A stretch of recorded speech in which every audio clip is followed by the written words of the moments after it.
আসসালামু আলাইকুম। আজকে আমি দেখাবো যে আমাদের লাউয়ের যে আপনার মাচা আছে, অর্থাৎ আমাদের যে লাউয়ের প্রজেক্ট আছে, সেই প্রজেক্টে আমরা কিভাবে 1G 3G 4G 2G cutting করে আমরা কিভাবে অধিক পরিমাণে লাউ পেতে পারি, আজকে আমি সেটাই দেখাবো। আপনারা লক্ষ্য করুন যে আমরা অলরেডি 3টা কাটিং দিয়েছি, অর্থাৎ 1G 2G 3G কাটিং আমাদের শেষ। এখন আমরা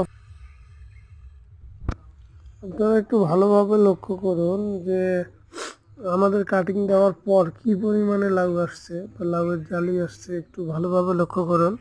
তাহলেই বুঝতে পারবেন যে আসলে কাটিং দিলে লাউ কি পরিমাণে আপনার ফলন বৃদ্ধি করে। হ্যাঁ, আপনারা সার ব্যবস্থাপনা, তারপর কীটনাশক ব্যবস্থাপনা সব কিছুই দেবেন, সেটা ঠিক আছে, কিন্তু আসলে লাউ চাষের ক্ষেত্রে আপনার কাটিংটা অনেক গুরুত্বপূর্ণ। তা আপনি দেখতে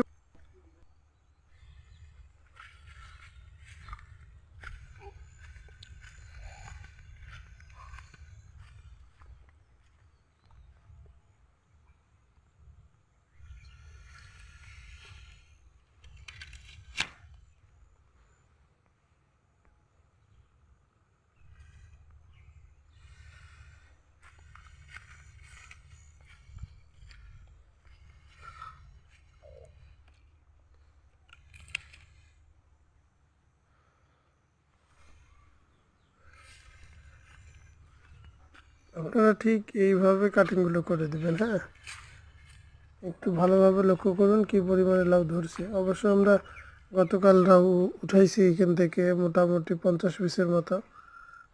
আমাদের এখানে গাছের সংখ্যা